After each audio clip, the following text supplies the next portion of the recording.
వృశ్చికం వారి గనక చూసుకున్నట్లయితే మీకు ప్రస్తుతం పంచమంలో ఉండే శని వక్రించాడు. వక్రించడం వల్ల ఏమవుతుందంటే పంచమంలో ఉండే గ్రహం అర్ధాష్టమ శని వైపు వస్తున్నట్టు అనమాట శని. అయితే పూర్తిగా రావట్లేదు, మీనంలోనే ఉంటూ వక్రగతిలో ఉంటుంది. ఒక్కోసారి ఏమవుతుందంటే గ్రహం కంప్లీట్గా మనకి చతుర్థంలోకి వచ్చేస్తుంది, అలా రావట్లేదు కాబట్టి కొంతవరకు పర్లేదు.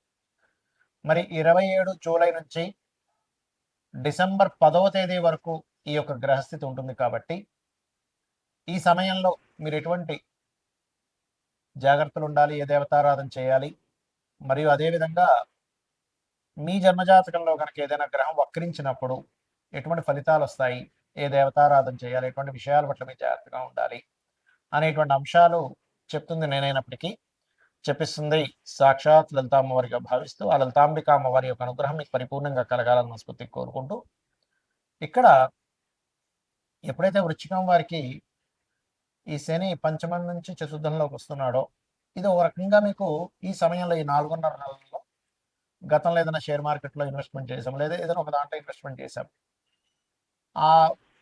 నేను ఇప్పుడు బయటకు వచ్చేస్తే బాగుండు అనే ఒక ఛాన్స్ వస్తుంది. దాన్ని మీరు కరెక్ట్గా యూజ్ చేసుకోగలగాలి, ముఖ్యంగా షేర్ మార్కెట్లో ఉండేటువంటి వారు. విదేశాల్లో ఉంటూ అక్కడ ఏదైనా గృహం సంపాదించుకోవడానికి చాలా అనుకూలంగా ఉంటుంది చెప్పాలంటే. అలాగే ఈ వృశ్చికం వారికి సప్తమ వ్యయాధిపతి అయినటువంటి శుక్రుడు ప్రస్తుతం కేతువుతో ఉన్నాడు, శని కూడా వక్రిస్తున్నందుకు ఇక్కడ ఏంటంటే ఆగస్టు 2 వరకు ఉద్యోగాల విషయంలో కొంత జాగ్రత్త వహించాలి, ఉద్యోగం మానేయడం లాంటివి చేస్తూ ఉంటారు. ఆగస్టు 2 తర్వాత వివాహ సంబంధించిన విషయం ఒక నెల రోజుల పాటు, ఎందుకంటే శని యొక్క వక్ర దృష్టి దాని మీద ఉంటుంది, శుక్రుడి మీద ఉంటుంది, లాభంలో నుంచి పడినటువంటి శుక్రుడి మీద. అది కాకుండా మీకు సప్తమ వ్యయాధిపతి కాబట్టి వివాహ నిర్ణయాలు, ఎవరితోనైనా పార్ట్నర్షిప్ చేసేటువంటి అంశాల్లోనే కాస్త జాగ్రత్తగా ఉండాలి. మీరు ఎక్కువగా కాలభైరవుడి యొక్క అష్టకము, దక్షిణామూర్తి యొక్క ఆరాధన చేయండి, అనే విధాలు బాగుంటుంది. భృగునందనాడి అనేటువంటి శాస్త్రం పరంగా ఒక గ్రహం వక్రించి ఉంది మీ పర్సనల్ చార్ట్లో అనుకుంటే అది ఊరికనే వక్రించడం అని కాదు, మీరు ఆ సమయంలో ఎందుకు పుట్టారు అంటే గురువు వక్రించాడు, లేదా శని వక్రించాడు, శుక్రుడు బుధుడు లేదా కుజుడు వక్రించాడు, మిగతా రాహుకేతువులు రవిచంద్రుడు అయితే వక్రించడం చెప్పాం. అయితే ఒకవేళ వక్రించిన నక్షత్రంలో ఉంటే అప్పుడు మళ్ళీ దాని ఫలితం వేరే ఉంటుంది. అయితే ఇక్కడ ఉదాహరణకి మనం శనిదే తీసుకుందాం. ఎవరి పర్సనల్ చార్ట్లో అయినా శని గ్రహం కనుక వక్రించినట్లయితే రూల్ నెంబర్ 1, అది ఏ రాశిలో ఉండి వక్రించింది, వక్రించినప్పుడు వెనక రాశి ఫలితాలు ఇస్తుంది, వెనక రాశుల్లో 159లో ఏ గ్రహాలు ఉన్నాయి ఇది చూడాలి. దీనివల్ల మీకు ఆ వక్రించడం వల్ల సహజంగా ఏంటంటే మనం చూడండి, ఏదైనా శని ముఖ్యంగా అందులో పర్టికులర్గా శని భగవానుడు కనుక వక్రించినట్లయితే మీరు కెరియర్ కోసం మీ లైఫ్లో ఒక మంచి కెరియర్ రావాలంటే ఉన్న ప్లేస్ నుంచి మారాలని చెప్తుంది. మారిన తర్వాత ఎక్కువ సఫర్ అయ్యి మీరు సక్సెస్ అవుతారా లేకపోతే ఈజీగా సక్సెస్ అవుతారా అనేది ఇట్స్ డిపెండ్ ఆన్ మీ పర్సనల్ చార్ట్లో శనికి వెనక రాశుల నుంచి ఉండే గ్రహాల యొక్క స్థితిని బట్టి ఆధారపడి ఉంటుంది, గుర్తుపెట్టుకోండి. వక్రించి ఉచ్చ స్థానంలోకి వెళ్తున్నాడు, వక్రించి నీచంలోకి వెళ్తున్నాడు. ఇప్పుడు ఉదాహరణకి శని వృషభంలో ఉండి వక్రించి నీచంలోకి వెళ్తున్నాడు, ఇట్స్ నాట్ గుడ్. బట్ అదే ధనస్సులో ఉండే వృశ్చికంలో ఉండే శని వక్రించాడు, అప్పుడు ఉచ్చ స్థానంలోకి వెళ్తాడు. అంటే ఉచ్చమా నీచమా ఏ గ్రహం వక్రించినా వెళ్ళి ఏ రాశులతో కనెక్ట్ అవుతుంది, ఏ గ్రహాలతో కనెక్ట్ అవుతుంది, ఎటువంటి విషయాలను సూచిస్తుంది అనే విషయాన్ని చూసుకోవాలి. సో ఫస్ట్ ఆఫ్ ఆల్ శని అనేది కర్మకారకుడు. రెండు జాబులు చేయడం, లేకపోతే ఉన్న జాబ్ కోసం వేరే ప్రాంతానికి వెళ్తే సక్సెస్ అవ్వడం అనేటువంటిది ఇస్తుంది, గుర్తుపెట్టుకోండి. ఇక రెండవది గురువు. మీ జన్మజాతకంలో గురువు వక్రించాడు అంటే గురుసేవ బ్యాలెన్స్ ఉండిపోయింది. ఇక్కడ పూర్వజన్మల్లో మనం ఎక్కడో గురువుకి సమ్ మిస్టేక్స్ చేసాం, అజ్ఞానంలోనో ఏదో భయపడుతూనో సంథింగ్ ఎక్కడో మిస్టేక్ జరిగింది. అంటే కొన్నిసార్లు మనం తెలియకుండానే కొంతమందికి తెలియకుండానే జరిగిపోతుంటాయి, మన కోరికల వల్ల లేకపోతే మన ఇష్టాల వల్ల, మనం అనుకునేటువంటి కొన్ని పనుల వల్ల ఏదో అలా గురువు విషయంలో కూడా ఏదో తప్పిదం జరిగింది, దాన్ని ఫుల్ఫిల్ చేసుకోవడానికి వచ్చారు భూమి మీదకి అని అర్థం చేసుకొని వీలైనంత మటుకు ఆధ్యాత్మిక చింతనలో ఉండడము. సంతానం విషయంలో కూడా, ఎందుకంటే గురువు సంతానానికి కూడా కారకుడు, రవి గురువులు. సంతానానికి సంథింగ్ ఏదో బ్యాలెన్స్ ఉన్నాము మనం చేయవలసింది ఉంది. కొన్నిసార్లు చూడండి కొంతమంది ఇళ్లలో ఏంటో వీళ్ళ సంతానాన్ని కూడా ఈయన చూసుకుంటున్నాడు, ఇంకా వాళ్ళు ఇంకా సెటిల్ అవ్వలేదు అనుకుంటారు. ఇక్కడ ఏంటంటే రెండు విషయాలు, ఒకటి వాళ్ళ జాతకాల్లో సెటిల్మెంట్ లేట్ ఉంటుంది, సమ్ టైమ్స్ వీళ్ళకి ఇంకా రుణం ఉంటుంది వాళ్ళకి చేయాల్సినవి, అంతా రుణానుబంధ రూపేణ పశుపక్ష సుతాలయ అంటుంటాం. సో అదేవిధంగా జ్ఞానము, జ్ఞాన సంబంధించిన దేవతా సంబంధించినవి షేర్ చేయడం వేరే వాళ్ళకి ఇది చేస్తుండాలి జూపిటర్ వక్రించినట్లయితే. అదేవిధంగా జీవుడు అని కూడా చెప్తారు నాడీ ఆస్ట్రాలజీలో, అది వక్రించినప్పుడు ప్రదేశం మారితే కూడా మంచిదా కాదా అనేది డిపెండ్ ఆన్ గురువు వెనక రాశుల్లో ఉండే గ్రహస్థితి పరిశీలన చేయాలి. ఇక శుక్రుడు వక్రించాడు, ఒకటి గుర్తుపెట్టుకోండి, శుక్రుడు కనుక ఎప్పుడైనా మీకు వక్రించాడు అంటే మీ యొక్క జీవితంలో వివాహం అనేటువంటి విషయం ఖచ్చితంగా అది సప్తమంలో ఉండి వక్రించినట్లయితే వివాహం విషయం ఒకళ్ళని అనుకొని మిస్ అయ్యి మళ్ళీ ఇంకోళ్ళు చేసుకోవడం జరుగుతూ ఉంటుంది.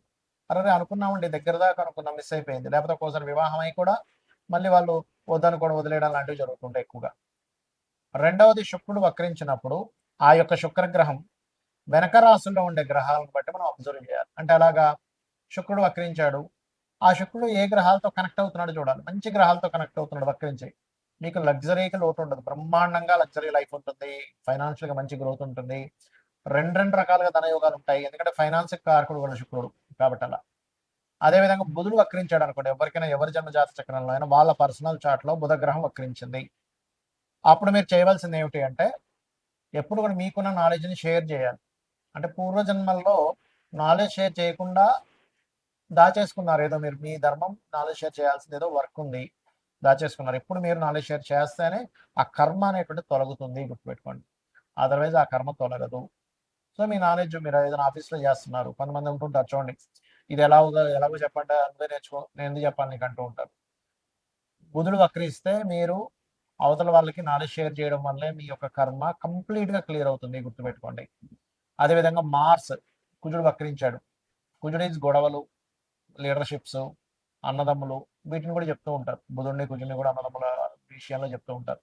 అయితే ఇక్కడ ఏంటంటే సమ్ పూర్వజన్మల్లో ఉండేటువంటి కొంత వైరాలిటీ, గొడవలు, ఇలాంటివి ఏవో క్లియర్ చేసుకోవడానికి పుట్టాడు ఈ జన్మలో. అందుకే చాలా మందికి గొడవ అవుతూ ఉంటాయి, ఏంటో అర్థం కాదు. ఏంటంటే నేనేమి ఇదవని అయినా గొడవ వస్తూ ఉంటుంది అంటుంటారు. నేను ఏమీ చేయకుండా సైలెంట్ ఇంట్లో ఉన్న మైండ్కి వచ్చి మరి గొడవ పెట్టుకుంటున్నారని అంటారు. ఎప్పుడు జరుగుతుంది ఎక్కువగా అది? ఆ వక్రించిన కుజుడికి శని సంబంధాలు ఉన్నప్పుడు ఎక్కువ గొడవలు అవుతుంటాయి, లేదా బుధ సంబంధాలు ఉన్నప్పుడు బాగా గొడవలు అయిపోతుంటాయి, వాదనలు అవుతుంటాయి.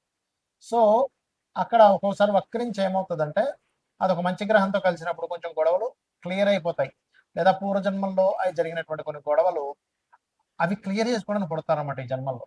సో వక్రగతి మీనింగ్ ఏంటంటే మీరు మరలా ఆ యొక్క కర్మని క్లియర్ చేసుకోవడానికి పుట్టారు, అది ఏ రకంగా క్లియర్ చేసుకోవాలి అనేటువంటి చెప్తుంది మన ఆస్ట్రాలజీ, జ్యోతిష్ శాస్త్రం.